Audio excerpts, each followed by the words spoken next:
Buenas, el día de hoy estaremos viendo lo que serían los capacitores, los cuales, a diferencia de los resistores, si consideramos el caso ideal, no disipan potencia. Estos presentan características diferentes ante el cambio de la tensión y de la corriente. Los capacitores pues tienen la capacidad de almacenar energía y luego devolverla al sistema. Estos capacitores están formados por dos chapas en paralelo, como vemos en la imagen, y en medio un material dieléctrico que aumente su capacidad de almacenamiento. Tenemos un parámetro al cual llamamos capacitancia, que está definido de la siguiente manera. Sería el cociente entre la carga que se encuentra entre las placas y la tensión aplicada entre las placas. También está definido por el producto entre nuestra constante dieléctrica, o también conocida como permitividad, y el cociente entre el área de la chapa y la distancia de las mismas. En la gráfica podemos ver indicada la distancia entre las mismas, y el área sería toda el área comprendida por la chapa. Vamos a tomar un caso en el que tenemos dos diferentes capacitores de diferentes composiciones, y a ambos se le aplica la misma tensión. La capacitancia de cada uno sería diferente según el dieléctrico con el que cuenten en medio. Vamos a ver lo que sería el efecto borde, tomando en cuenta las dos áreas de las chapas en común, es decir, que tienen la misma área. Dentro de ellos se crea una distribución de líneas de flujo eléctrico. Cuando estos mismos se desbordan de dicha área común, a ese efecto es al que se le conoce como efecto borde, el cual representa cierta pérdida, pero usualmente es despreciado para ciertos fines de aplicación. Cuando estas líneas no se desbordan, entonces podemos decir que la intensidad del campo eléctrico es la misma en cualquier punto entre las placas. Vamos a hablar ahora de lo que sería la rigidez dieléctrica. Cuando tenemos un material dieléctrico, hay cierto valor de tensión que se le puede aplicar, y desde ese valor se rompe el enlace en el interior del aislante. Es decir, el aislante o el dieléctrico, porque nuestro dieléctrico está haciendo de aislante, pero la diferencia entre ambos era que el aislante no podía almacenar energía y el dieléctrico sí, pero ambos impedían que haya conducción. Eso habíamos visto en las primeras clases. Bueno, entonces, ¿qué es lo que pasa? Este dieléctrico permite el paso de corriente entre ambas chapas a partir de cierto valor de tensión. A ese nivel de tensión lo llamamos tensión de ruptura. Bueno, acá tenemos una tabla. En esta tabla nos indica tanto la constante dieléctrica como la rigidez dieléctrica. Tenemos que tener cuidado con que la rigidez dieléctrica se encuentra en volts sobre 1000. En el ejercicio vamos a ver cómo encarar eso. Tenemos un ejemplo de ruptura donde nos dice que los rayos que se producen cuando el potencial entre las nubes y la Tierra son altos. Entonces, ¿qué es lo que pasa? Se rompe esa rigidez dieléctrica a partir de esa tensión de ruptura. Entonces pasan cargas eléctricas entre la nube y entre la Tierra. Bueno, vamos a ver el ejercicio. Nos dice: determine la tensión máxima que se puede aplicar a un capacitor de 0,2 microfaradios. Micro viene representado por 10 a la menos 6, con un área entre sus placas de 0,3 milímetros cuadrados. El material es de porcelana. Nos proporciona el material para que podamos conocer el valor de la constante dieléctrica y también la rigidez dieléctrica. Bueno, primeramente entonces vamos a utilizar esta fórmula donde la capacitancia es igual al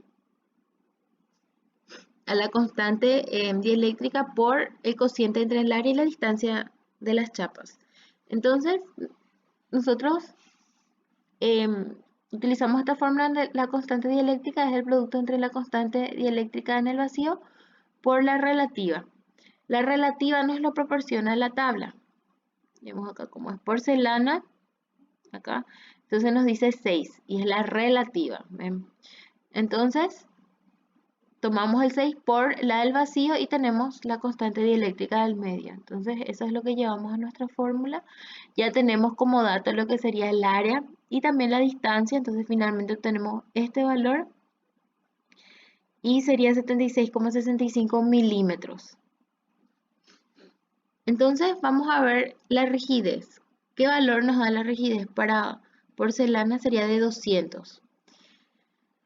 Entonces, lo que hay que hacer es convertir estos milímetros que tenemos acá a milésima de pulgada. Entonces, nuestro valor es 76,65 micrómetros, ¿verdad? Si es que esto pasamos a esa unidad. Entonces, vemos que un micrómetro es 10 a la menos 6, que es lo que habíamos indicado al principio, que micro representaba 10 a la menos 6. Entonces tenemos que un metro equivale a este valor en pulgadas, que sería 39,371 pulgadas. Y una pulgada es 1000, que es lo que tenemos acá. Entonces finalmente tenemos que nuestro 76,65 milímetros o 79,65 milímetros o 79,65 micrómetros, que son lo mismo, nos representa 3,136 mil. Entonces, como sabemos que son 200 voltios por cada 1000, entonces lo que hacemos multiplicamos por lo obtenido y tenemos que finalmente esa tensión de ruptura sería de 627,2 voltios. Ahora vamos a ver lo que sería la corriente de fuga. Habíamos dicho que un capacitor no dispersaba potencia, o sea, no disipaba potencia. Ahora vamos a ver un caso en el que sí nosotros tenemos el material dieléctrico en medio, ¿verdad?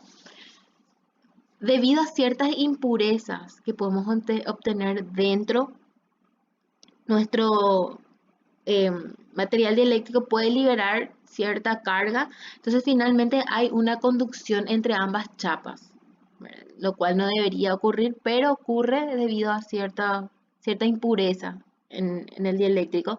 Entonces, como se liberan ciertas cargas, entonces existe una corriente ahí en medio de las chapas y esta corriente es la que llamamos corriente de fuga.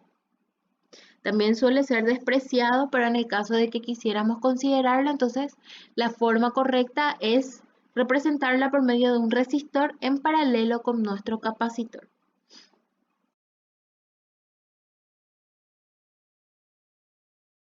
Ver un poco sobre capacitores. Tenemos los fijos y los variables. Primeramente vamos a ver los fijos. Entre ellos podemos encontrar los de mica, los de cerámica, electrolíticos, tubulares de papel. Vamos a ver un poco la composición de cada uno.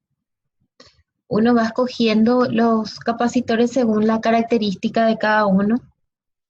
Entonces nos dice que el de mica está constituido de láminas de mica. Estas se encuentran separadas por láminas de papel.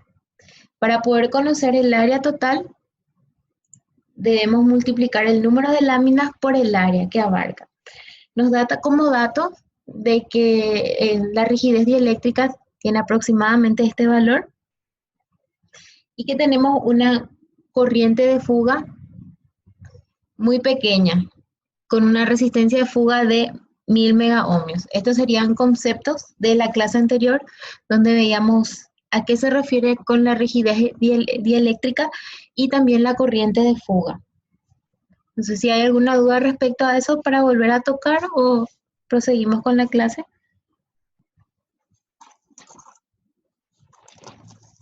La corriente de fuga era, nosotros cuando tenemos nuestras dos chapas del capacitor, en teoría no deberíamos tener corriente fluyendo ahí. Sin embargo, de repente existe esto debido a impurezas. Entonces a eso se refiere con corriente de fuga. Y tenemos este valor de resistencia. Cuanto más grande es la resistencia, vamos a tener una corriente más pequeña, por la ley de Ohm, que sería I es igual a V sobre la resistencia. Entonces, cuanto más grande nuestra resistencia, nuestra corriente de fuga va a ser menor. Y la rigidez dieléctrica sería el valor desde el cual se rompe el enlace en el interior del aislante y empieza a circular corriente. Entonces, para rememorar un poco esos conceptos que vamos a estar utilizando el día de hoy. Luego tenemos lo de cerámica. Nos dice que se recubre una base de cerámica por ambos lados con un metal. Este metal puede ser o cobre o puede ser plata. Entonces, esto es lo que actúa como esas dos placas. Porque un capacitor tiene que tener dos placas paralelas, que luego se fijan a las placas por medio de electrodos y a esto se le recubre con un aislante de cerámica o también puede ser de plástico. Y el dieléctrico tiene una corriente de fuga baja, nos da el valor de su resistencia. Entonces, esa sería su composición. Vamos a ver un poco el electrolítico. El electrolítico está constituido por un rollo de papel de aluminio recubierto un lado por óxido de aluminio y el aluminio cumple la función de placa positiva y este óxido cumple la función del dieléctrico. También se le agrega una capa de papel o una gasa con un electrolito. Se pone el óxido de aluminio en la placa positiva. Entonces ese sería como se construye. Y tenemos, creo que aquí está la parte de la corriente de fuga. Tenemos una alta corriente de fuga. Vemos que su resistencia es mucho más pequeña que lo que vimos anteriormente. Entonces, por eso es que tiene una alta corriente de fuga. Van muy ligados, lo que sería, la corriente de fuga es dependiente del valor de la resistencia. Y tenemos luego los tubulares. Aquí está escrito la ley de Ohm para poder apreciar lo que decimos de la corriente de fuga. Vemos que como la resistencia es el inverso multiplicativo, entonces cuanto más grande sea la resistencia, vamos a tener una corriente más pequeña. Y esto sale de la ley de Ohm. Entonces, lo que serían los capacitores tubulares están hechas con dos láminas metálicas que están separadas por tiras de papel. Estas tiras de papel tienen impregnado el dieléctrico. Este dieléctrico puede ser o plástico o aceite y normalmente es utilizado en aplicaciones de alta temperatura. Y nos dice que usualmente suelen escribir por el capacitor ciertas características como su tensión de trabajo. Entonces esas son algunas características y nos da el valor de la corriente. Entonces vemos que es más grande la resistencia que en el caso del electrolítico, entonces tiene una corriente más pequeña que el electrolítico. Entonces sería la composición y tenemos el capacitor variable. El capacitor variable consiste en, nosotros tenemos un eje, que es el que estamos viendo aquí en la imagen, entonces hacemos girar y al hacer girar ese eje lo que hacemos es cambiar el área de las chapas. Entonces con eso variamos la capacitancia. En la clase pasada habíamos visto la fórmula de la capacitancia y la misma dependía del área y era directamente proporcional. Entonces por eso es que cuanto mayor sea el área común, entonces mayor va a ser la capacitancia. Y aquí les dejo algunas opciones de capacitores para que quieran informarse un poco sobre sus características. En realidad, cuando hablamos de capacitores hay demasiada variedad. Incluso para poder leer las características técnicas no no cumplen con lo mismo que la resistencia, pero la resistencia nosotros tenemos una manera de leer el código de color y es universal. Sin embargo, en los capacitores no. En los capacitores varía según el fabricante y tenemos una infinidad de opciones. El día de hoy también vamos a ver algunas nomenclaturas. Bueno, entonces ahora que ya vimos la composición, vamos a ver cómo se asocian. En este caso tenemos 3 capacitores en serie. Cuando estos capacitores se encuentran en serie, nosotros vamos a aplicar esta fórmula, que sería es bastante parecida a la fórmula que usamos en la asociación, pero en paralelo de resistencias. Esta era la fórmula que usamos para conocer la resistencia equivalente cuando las mismas están en paralelo, pero era 1 sobre R1 más 1 sobre R2 más 1 sobre R3. Entonces, esta fórmula, pero aplicado al capacitor, nos va a dar la capacitancia equivalente, pero de un circuito en serie. Sin embargo, cuando tenemos un circuito en paralelo, sería la suma directa, la cual podemos relacionar con la fórmula de la resistencia, pero cuando se encuentran en serie. Cuando las resistencias estaban en serie, se sumaban directamente sus valores. En este caso, cuando es un capacitor, varios en realidad, lo que hacemos para obtener la capacitancia equivalente es sumar directamente esos valores. Entonces, tenemos que tener cuidado de no confundir con la manera de trabajar con las resistencias. Aquí tenemos un ejemplo. Nos dice que tenemos este circuito que nos pide calcular la capacitancia total. Entonces, como vemos que están en serie, debemos aplicar esta fórmula. Entonces sería 1 sobre C1 más 1 sobre C2 más 1 sobre C3. Entonces lo que hacemos es reemplazar, aquí tenemos los datos, C1 vale 200 micro, 50 micro y C3 10 micro. Entonces asociamos eso y finalmente tenemos que la capacitancia total tiene este valor. No sé si hasta ahí hay alguna duda.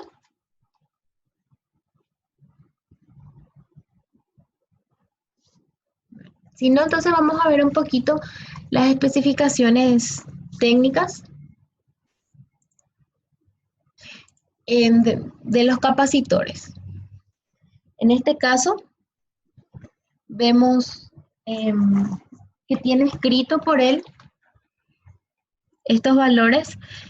Entonces lo que hacemos es, el primer dígito lo usamos así mismo, el segundo dígito también, pero el tercer dígito nos indica la cantidad de ceros.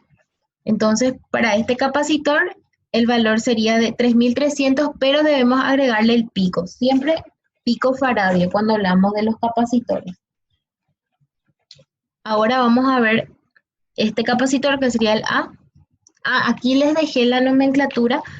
Si encuentran pico es por 10 a la menos 12, nano, micro, mili, kilo, mega, giga y tera. Entonces, a modo de información, el día de hoy vamos a utilizar pico y nano.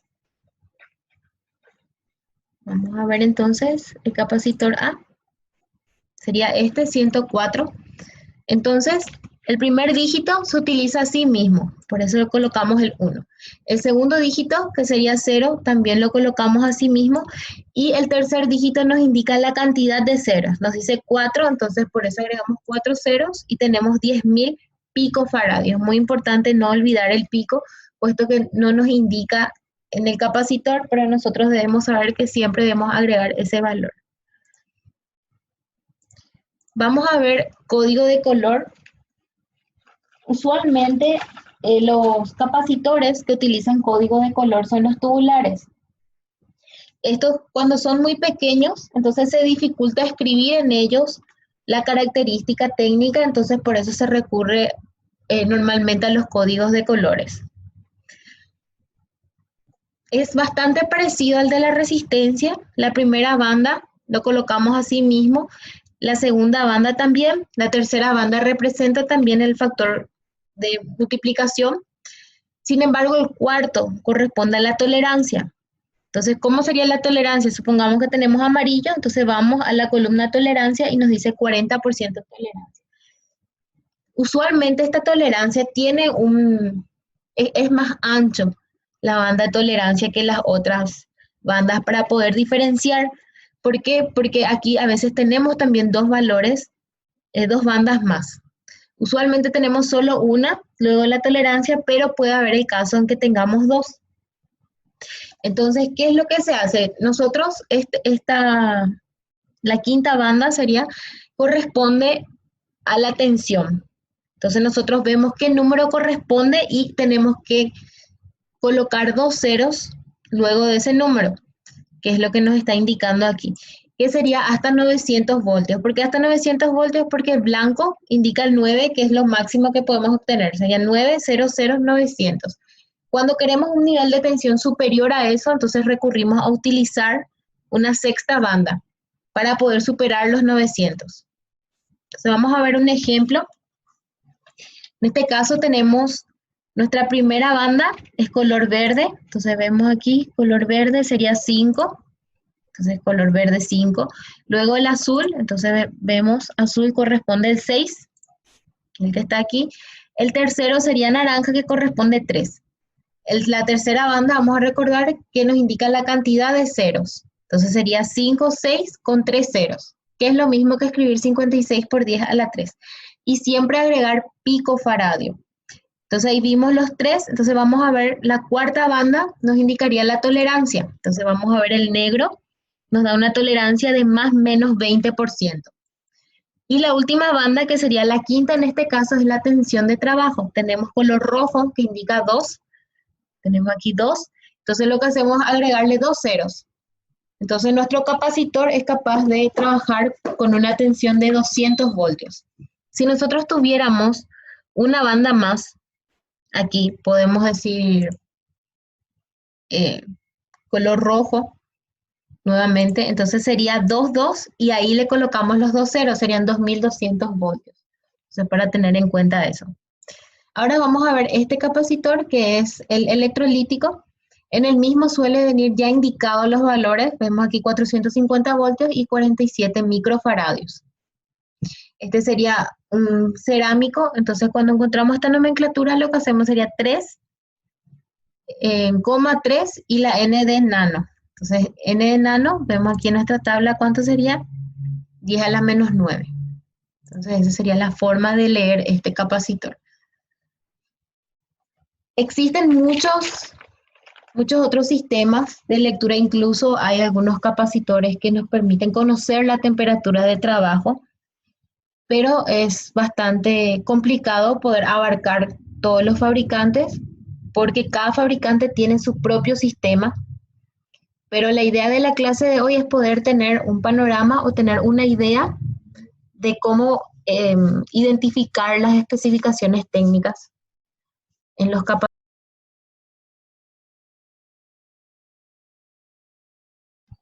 Los inductores, al igual que la resistencia y los capacitores, se dividen en dos grandes grupos, los variables y los fijos. Los fijos están hechos usualmente de núcleo de aire y de hierro, mientras que los variables, las bobinas variables sintonizadas por permeabilidad tienen un eje ferromagnético. Este eje ferromagnético se mueve en el interior de la bobina y con esto se logra hacer variar el flujo de la bobina. Entonces, como resultado final tenemos una variación también en la inductancia. Al momento de asociar los inductores, estos se comportan como las resistencias. Entonces, vamos a utilizar las mismas fórmulas. Tenemos aquí un circuito en serie, donde para poder asociar estos inductores, lo que hacemos es la suma directa, mientras que cuando tenemos un circuito en paralelo de inductores, aplicamos esta fórmula, que sería la misma que habíamos utilizado al momento de estudiar a los resistores. En presencia de corriente continua, el inductor se comporta como un corto y el capacitor como un circuito abierto. Esto ocurre tras haber transcurrido un tiempo mayor a 5 constantes de tiempo, o también conocido como tau. Serían un régimen permanente. Entonces vamos a analizar un poco los circuitos empleando este nuevo dato. En este caso, tenemos este circuito que está constituido por esta resistencia de 2 ohmios, esta inductancia de 2 henrios. La inductancia utiliza esta unidad de medida, que sería henrios, y esta resistencia de 3 ohmios. Entonces, según nuestro dato, los inductores se comportan como un corto. Entonces, esto sería un corto, que es lo que estamos viendo en esta imagen. La corriente siempre busca, por decirlo, el camino más fácil o de menor resistencia. Si tuviéramos un elemento como un resistor en lugar del inductor, la corriente lo que haría es dividirse entre este ramal y este ramal. Sin embargo, como tenemos un corto aquí, entonces es un camino que opone menor resistencia al paso de la corriente, mientras que estos 3 ohmios sí está ejerciendo una resistencia. Entonces la corriente pasa por completo en este corto y en este tramo no tenemos corriente. Entonces aquí la corriente es 0. Entonces quiere decir que esta resistencia está como nula, entonces vamos a obviarla. Entonces finalmente nuestro circuito sería este, nos quedaría solo la resistencia de 2 ohmios, aquí el corto, entonces este sería nuestro circuito final. Vamos a calcular esta corriente, vamos a llamarle a esta sub 0 para diferenciar. Entonces esta corriente, que es nuestra corriente total, la vamos a calcular por medio de la ley de Ohm, que sería V es igual a R por I, entonces despejamos de ahí la I, nos quedaría V sobre R.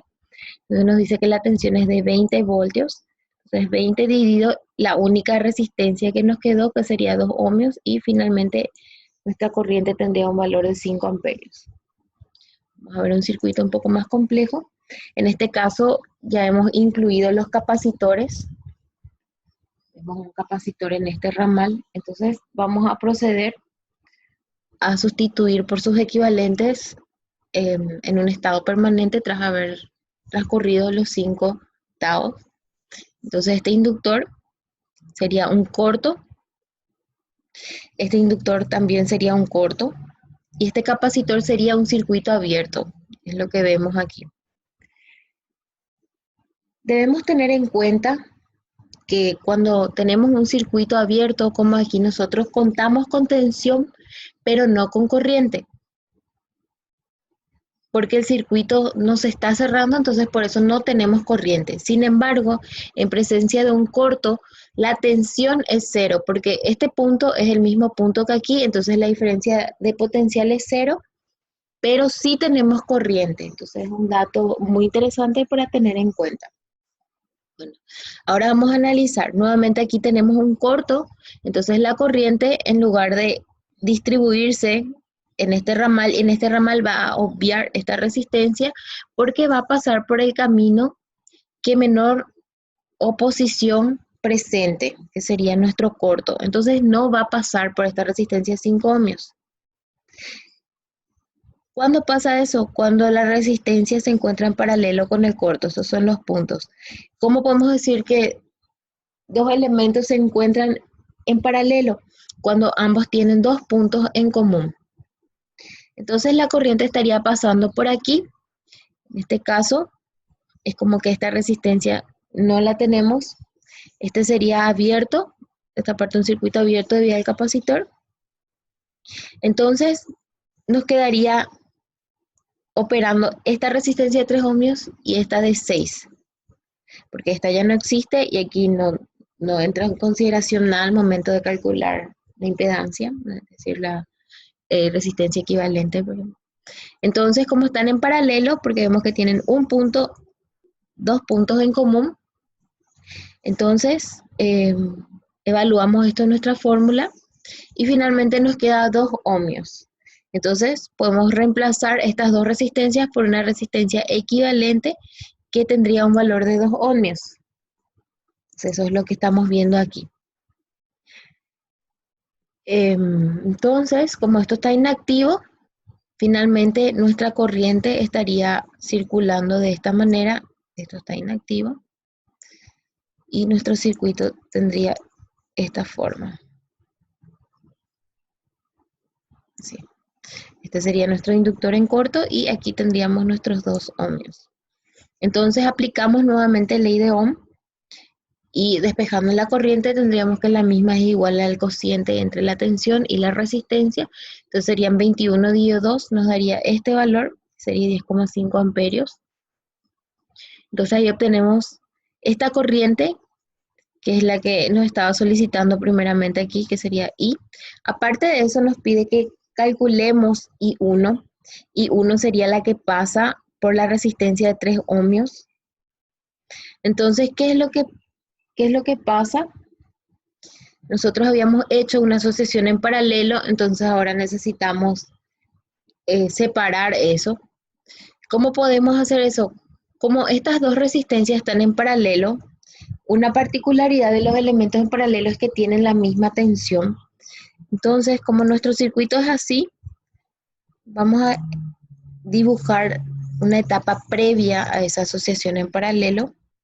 Entonces, nuestro circuito sería así, donde aquí tendríamos 3 y 6 ohmios. Entonces, este sería 3 y 6 ohmios. Y nosotros aquí tenemos 21 voltios. Entonces, estos 21 voltios caen en esta resistencia de 3 ohmios y también en la de 6. ¿Por qué? Porque ambos están en paralelo, tienen 2 puntos en común. Entonces, si quisiéramos conocer la corriente que pasa por la resistencia de 3 ohmios y por la de 6, tendríamos que aplicar ley de Ohm con 21 voltios. Entonces aquí tendríamos lo que sería 21 voltios, lo dividimos con 3 y nos quedaría 7 amperios. Si quisiéramos saber la corriente en la resistencia de 6 ohmios, entonces estaríamos haciendo 21 dividido 6 y tendríamos 3,5 amperios. Y en este ramal, que sería I, tendríamos que tener el valor correspondiente a la suma de estos dos, porque esta corriente viene a este nodo y aquí se divide en dos.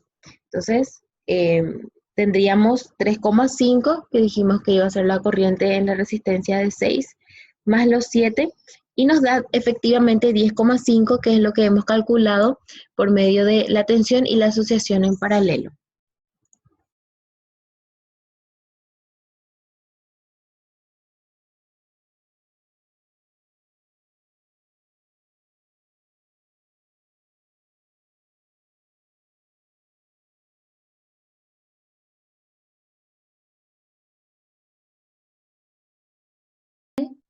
Para empezar, sobre la ley de Faraday de la inducción electromagnética. Esto nos dice que si nosotros tenemos una fuente, aquí como vemos, de campo magnético, y nosotros tomamos un conductor y atravesamos esto, entonces tendríamos una tensión en el inductor. Entonces, cuanto más líneas, o mayor sea el número de líneas que atraviesa nuestro conductor, mayor va a ser la tensión que tenemos en él. Entonces, eso es lo que se ve en la imagen. Este flujo debe ser variable, entonces nuestra fuente debe tener la capacidad de variar en cuanto a amplitud conforme va pasando el tiempo. O en todo caso, lo que hacemos nosotros es mover el conductor para que las líneas, para que este campo vaya siendo variable y las líneas también que atraviesan este conductor. Tenemos esta ecuación que sale de esta ley que acabamos de mencionar, donde E sería esa tensión que podemos medir en el conductor. En este caso estamos hablando de una bobina. Lo que se suele hacer, en este caso como solo un inductor, lo que se puede hacer es tomar ese mismo conductor y hacer un enrollamiento. O sea, así obtenemos una bobina y de ahí decimos que esa tensión es igual al producto de la cantidad de vueltas que tiene nuestra bobina por la variación del flujo con respecto al tiempo. Entonces, si nosotros no tenemos una variación en este flujo, ahora nosotros tenemos una fuente que siempre está emitiendo el mismo valor, no va cambiando, con el tiempo y el conductor está quieto, entonces lo que pasa es que la variación es cero, la variación del flujo, por ende también la tensión. Entonces, como mencionamos, tenemos dos opciones, o tener una fuente que sea variable o mantener en movimiento el conductor o también esta bobina. Esta bobina presenta una oposición al cambio de la corriente mediante la autoinductancia. Entonces, nosotros aquí tenemos cómo calcular el valor de la inductancia y viene definido por esto, que es N, que es el número de vueltas al cuadrado, por la permeabilidad, por el área, por la longitud. Entonces, en esta gráfica estamos viendo un tipo de bobina y aquí está puesto de una manera diferente que se denomina toroide.